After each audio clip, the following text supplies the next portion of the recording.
শিক্ষা সমাজের আজকের পর্বে আমরা আলোচনা করব দশম শ্রেণীর পাঠ্য সুবোধ ঘোষের লেখা বহুরূপী গল্পের দ্বিতীয় পর্বের প্রশ্ন উত্তর আলোচনা। এর আগের পর্বে আমরা প্রথম পরিচ্ছেদ অংশটি ধরে বিষয়বস্তু আলোচনা করেছি এবং সেই সঙ্গে ছোট বড় কত রকমের প্রশ্ন তোমরা পেতে পারো আলোচনা করা হয়েছে। আজকে দেখো দ্বিতীয় পরিচ্ছেদের যে একদম প্রথম অংশে রয়েছে, বড় চমৎকার আজকে এই সন্ধ্যার চেহারা, এই লাইন ধরে কিন্তু প্রশ্ন থাকতে পারে। আজকের প্রথম প্রশ্ন এই লাইন ধরে, বড় চমৎকার আজকে এই সন্ধ্যার চেহারা। কোন সন্ধ্যার কথা বলা হয়েছে এবং সেই সন্ধ্যার চেহারা হিসেবে আমরা কি পাই পাঠ্য অংশে। সুবোধ ঘোষের লেখা বহুরূপী গল্পটিতে আমরা দেখি যে সন্ধ্যায় বহুরূপী গল্পের মুখ্য চরিত্র হরিদা এক বিরাগীর বহুরূপ ধারণ করে ধর্মভীরু জগদীশবাবুর বাড়িতে এক জবর খেলা দেখাতে উপনীত হয়েছিলেন। এখানে সেই সন্ধ্যার কথা বলা হয়েছে। সেই সন্ধ্যায় শহরের গায়ে চাঁদের আলোর স্নিগ্ধ ও শান্ত উজ্জ্বলতা এমন সুন্দরভাবে ফুটে উঠেছিল যা সন্ধ্যার চেহারাকে বড় চমৎকার বা মনোরম করে তুলেছিল। সেই সঙ্গে ফুরফুর করে বাতাস প্রবাহিত হয়েছে। এরপরে আমরা দেখব একটি প্যারা পরের লাইন রয়েছে, চমকে উঠলেন জগদীশবাবু। আজকে 2 নম্বর প্রশ্ন এই লাইন ধরে, জগদীশবাবুর চমকে ওঠার কারণ কি? উত্তরটা দেখো একদম টেক্সট পোর্শনে জটা জুটো ধারী যে লাইনটি রয়েছে ওইখান থেকে শুরু হবে এবং থেকে ঝরে পড়ছে এই অংশ পর্যন্ত। তাহলে আমরা কিভাবে উত্তরটা বলবো? চমকে উঠলেন জগদীশবাবু, জগদীশবাবু চমকে ওঠার কারণ কি? উত্তরটা আলোচনা করার আগে বলি যে এর পরের লাইন রয়েছে প্রশ্নের 3 দাগের প্রশ্ন আজকে, আমরাও চমকে উঠেছি বই কি? আমরা কিন্তু কথকদের চমকে ওঠাটার পেছনে একটা আলাদা প্রেক্ষাপট ছিল, যে কথকেরা আগে থেকে অবগত ছিলেন যে হরিদা জগদীশবাবুর বাড়িতে জবর খেলা দেখাবেন বলে। তাই যে বিরাগী জগদীশবাবুর বারান্দার সিঁড়ির নিচে এসে দাঁড়িয়েছিলেন তা তিনি হরিদা কিনা বা তিনি হরিদা এটা তারা বুঝে উঠতে পারছিলেন না। আর জগদীশবাবু কিন্তু কোনোভাবেই সেই বিরাগী যে একজন বহুরূপী হতে পারে বা সেই বহুরূপী যে তার পরিচিত বা তার অঞ্চলেরই হরিদা, এ বিষয়ে কোনোভাবেই অবগত ছিলেন না। তাহলে জগদীশবাবুর চমকে ওঠাটা একরকম এবং কথকদের আশ্চর্য হওয়া, অবাক হওয়া বা চমকে ওঠাটা কিন্তু ছিল আরেক রকম। তাহলে এবার আমরা আজকে 2 নম্বর প্রশ্নের উত্তরে আলোচনায় যাচ্ছি। চমকে উঠলেন জগদীশবাবু, জগদীশবাবু চমকে ওঠার কারণ কি? সুবোধ ঘোষের লেখা বহুরূপী গল্পটিতে আমরা দেখি এক মনোরম সন্ধ্যায় জগদীশবাবুর বাড়ির বারান্দার সিঁড়ির নিচে এসে দাঁড়িয়েছেন এক বিরাগী। জগদীশবাবু তাকে দেখেই চমকে ওঠেন, কারণ জটা জুটোধারী কোনো সন্ন্যাসী তিনি নন, হাতে কমণ্ডলু নেই, চিমটে নেই, মৃগ চর্মের আসনও সঙ্গে নেই, গৈরিক সাজও তার নেই। তার ছিল আদুর গা, তার উপরে একটি ধপধপে সাদা উত্তরীয়, পরনে ছোট বহরের একটি সাদা থান, মাথায় ফুরফুর করছে শুকনো সাদা চুল, ধুলো মাখা পা, হাতে একটা ঝোলা, সেই ঝোলার ভিতরে শুধু একটা বই, গীতা। গীতা বের করে কি যেন দেখলেন সেই আগন্তুক, তারপর নিজের মনে মনেই তিনি হাসলেন। আগন্তুকের এই চেহারাটি বা তার চেহারা দেখে মনে হচ্ছে যেন তিনি এই জগতের সীমার ওপার থেকে হেঁটে হেঁটে চলে এসেছেন। শীর্ণ শরীরটাকে প্রায় অশরীরী একটা চেহারা বলে মনে হয়। কি অদ্ভুত উদাত্ত শান্ত ও উজ্জ্বল একটা দৃষ্টি এই আগন্তুকের চোখে থেকে ঝরে পড়ছিল। এই রূপ দেখে, তার এই অভিব্যক্তি দেখেই জগদীশবাবু চমকে উঠেছিলেন। এটা গেল আজকে 2 নম্বর প্রশ্নের উত্তর। এরপর 3 নম্বর প্রশ্নে দেখো, আমরাও চমকে উঠেছি বইকে, এই লাইন ধরে যদি থাকে, আমরা কারা এবং তাদের চমকে ওঠার কারণ কি? আমরা হচ্ছে সুবোধ ঘোষের লেখা বহুরূপী গল্পের কথক এবং তার বন্ধুরা। আমরা দেখব যে গল্পের মুখ্য বা কেন্দ্র চরিত্র হরিদা জগদীশবাবুর বাড়িতে সেদিনের সন্ধ্যায় যে এক জবর খেলা দেখাবেন বলে কথক ও তার বন্ধুদের জানিয়েছিলেন, সেই জবর খেলা দেখার জন্য বা স্পোর্টসের চাঁদা সংগ্রহের জন্য জগদীশবাবুর বাড়িতে কথক ও তার বন্ধুরা উপনীত ছিলেন। সেখানেই জগদীশবাবুর বাড়ির সিঁড়ির নিচে, বারান্দার সিঁড়ির নিচে যখন এক বিরাগী এসে উপনীত হন, তখন সেই বিরাগীর যে প্রকৃতই হরিদা কিনা বা তিনি একজন সত্যিকারের বিরাগী কিনা তা কথক ও তার বন্ধুরা বুঝে উঠতে পারেন না। কারণ তার সাজ পোশাকের মধ্যে তারা লক্ষ্য করেন বলে এবারে টেক্সট পোষণে যেমন জটা জুটোধারী কোনো সন্ন্যাসী নয়, একদম ওই আগন্তুকের চোখ থেকে ঝরে পড়ছে পর্যন্ত উত্তরটা আমাদের টেক্সট পোষণ ধরে আলোচনা করতে হবে। তাহলে উত্তর দুটো প্রশ্নের, 2 দাগ আর 3 দাগের প্রশ্নের উত্তর একই, শুধু প্রশ্ন ধরে উপস্থাপনা আর জগদীশবাবুর বিস্মিত হওয়ার কারণটাই আলাদা, আর কথক ও তার বন্ধুরা কিন্তু পূর্ব থেকেই অবগত ছিল, সেটা তোমাদের উল্লেখ করতে হবে। এরপরে দেখো আজকের 4 নম্বরের প্রশ্ন, আপনি কি ভগবানের চেয়েও বড়? এই লাইন ধরে কে কাকে কেন এই কথা বলছেন? আপনি কি ভগবানের চেয়েও বড়? কে কাকে কেন এই কথা বলেছেন? এক চমৎকার সন্ধ্যায়, সুবোধ ঘোষের লেখা বহুরূপী গল্পে আমরা দেখি, এক চমৎকার সন্ধ্যায় জগদীশবাবুর বাড়ির বারান্দার সিঁড়ির নিচে কাহিনীর কেন্দ্রীয় চরিত্র হরিদা এক বিরাগীর বহুরূপ ধারণ করে উপনীত হয়েছিলেন। জগদীশবাবু যে সম্পর্কে কোনোভাবেই অবগত ছিলেন না। ধর্মভীরু জগদীশবাবু সেই বিরাগী বাহ্যিক সাজ পোশাক অভিব্যক্তি দেখে কিছুটা আশ্চর্যান্বিতই হয়ে পড়েছিলেন এবং সিঁড়ির ওপর থেকেই তাকে স্বাগত জানিয়েছিলেন বা অভ্যর্থনা জানিয়েছিলেন। তখনই আমরা দেখি কাহিনীতে সেই বিরাগী জগদীশবাবুকে ভগবানের চেয়ে বড় বলে অভিহিত করেছেন এবং কারণ জানতে চাইলে তিনি জগদীশবাবুকে পরিষ্কারভাবে জানিয়েছেন যে তিনি অর্থাৎ জগদীশবাবু বোধহয় 11 লক্ষ টাকার সম্পত্তির অহংকারে নিজেকে ভগবানের চেয়েও বড় বলে মনে করছেন, যে কারণে তিনি সিঁড়ি থেকে নেমে আসতেও আর পাচ্ছেন না। তার অহং সত্তায় আঘাত করার জন্যই যেন বিরাগীর বহুরূপ ধারণ করা হরিদার এই মন্তব্যের উপস্থাপনা। ব্যাস, এটা গেল আজকের 4 নম্বর প্রশ্নের উত্তর। এরপরে দেখো 5 নম্বর প্রশ্ন রয়েছে এই 77 পাতার লাস্ট লাইনের একটি লাইন ধরে, আমার অপরাধ হয়েছে, কে কেন এ কথা বলছেন? 5 দাগের প্রশ্ন, প্রশ্নগুলোর মান কিন্তু ম্যাক্সিমাম 3, রচনাধর্মী প্রশ্ন হতে পারে, ওই যেটা জগদীশবাবু 2 দাগের আর 3 দাগের যে প্রশ্ন আলোচনা করেছিলাম 5 নম্বর হতে পারে। 3 নম্বর থাকলে একটু সংক্ষেপে, আর 5 নম্বর থাকলে একদম টেক্সট পোষণে যতটা পাচ্ছ বিস্তৃতভাবে উপস্থাপন করতে পারো। আমার অপরাধ হয়েছে আজকে 5 দাগের প্রশ্ন, কে কাকে কেন বা কাকে কেন এ ধরনের মন্তব্য বক্তা উপস্থাপন করছে।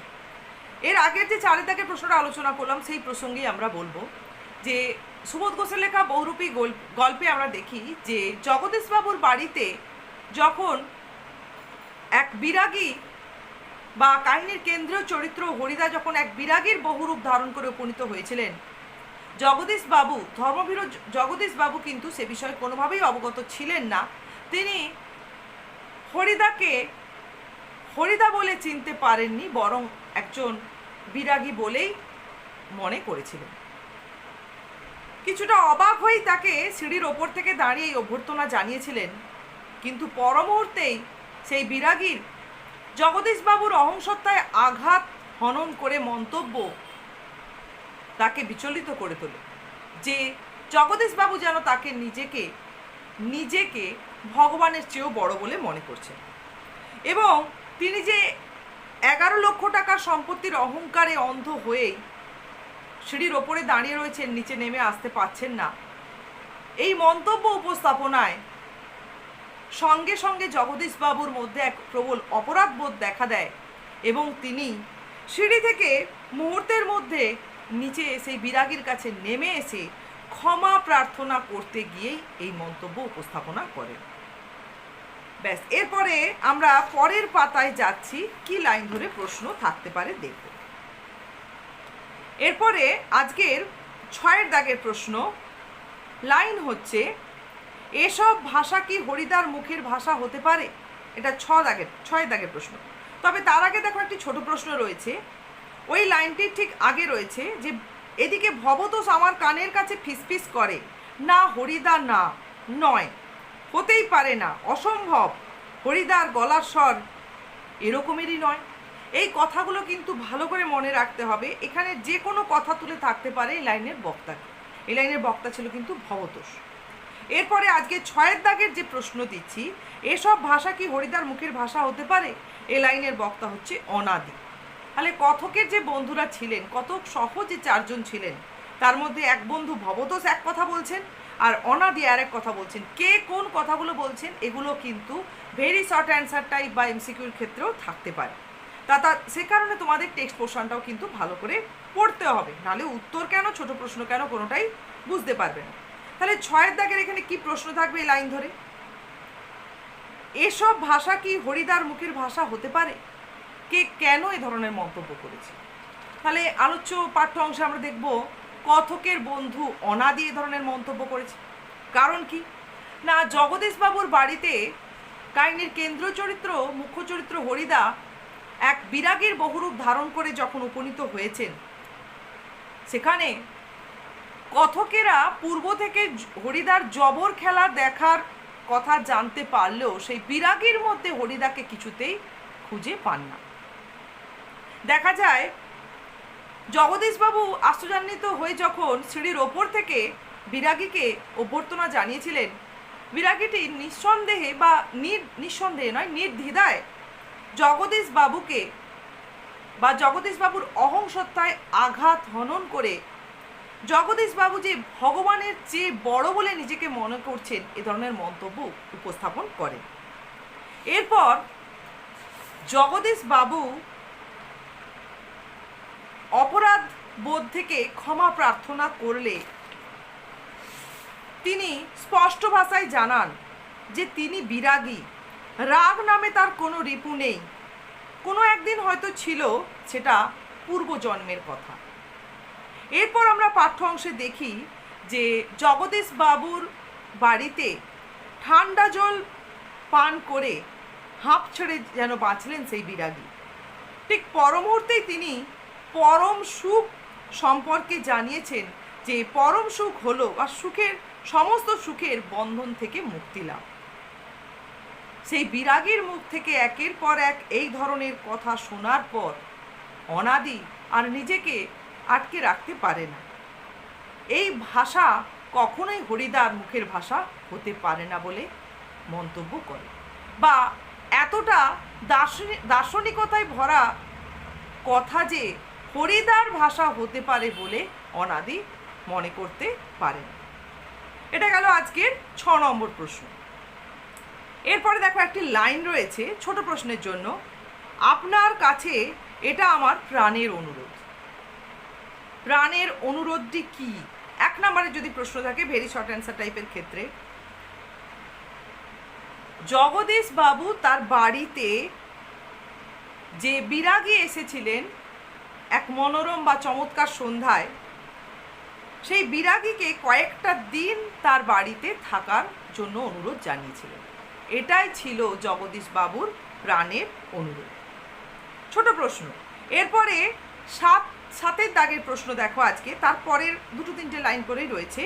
জগদীশ বাবুর গলার স্বরের আবেদন করুণ হয়ে ছলছল করে। কেন? প্রশ্ন হচ্ছে কেন না। আমরা কাহিনীতে দেখি যে জগদীশ বাবুর অহংসত্তায়, আর পুরোটা বলছি না, যে আগের অংশ সংক্ষেপে উপস্থাপন করতে হবে। 3 নাম্বার, জগদীশ বাবুর অহংসত্তায় আঘাত হেনে তিনি যে ভগবানের চেয়ে নিজেকে বড় বলে মনে করছেন মন্তব্য উপস্থাপন করেন। এরপর জগদীশ বাবু কিভাবে সেই বিরাগীকে সেবা করে সন্তুষ্ট করবেন জানতে চাইলে বিরাগী শুধুমাত্র জলপান করতে চান। এমনকি জগদীশ বাবু তার বাড়িতে বিরাগীকে কয়েকটা দিন থাকার জন্য প্রাণের ভেতর থেকে অনুরোধ জানালেও বিরাগী প্রকৃতির উন্মুক্ত পরিবেশকেই তার উপযুক্ত স্থান বলে মনে করেন। তিনি কোনো বিষয়ীর দালান বাড়িতে থাকাটাকে উচিত বলে মনে করেন না। তখনই জগদীশ বাবু, ধর্মভীরু জগদীশ বাবু, কিভাবে বিরাগীকে সন্তুষ্ট করবেন খুঁজে না পেয়ে কিছুটা বিহ্বলিত হয়ে ওঠেন, যে কারণে আমরা জগদীশ বাবুর গলার স্বরের আবেদন করুণ হয়ে ছলছল করতে দেখি। এটা গেল আজকে 7 নম্বর প্রশ্ন। এরপরে দেখো একটা ছোট প্রশ্ন, তিনি আপনার চেয়ে কিছু কম নয়, তিনি কে?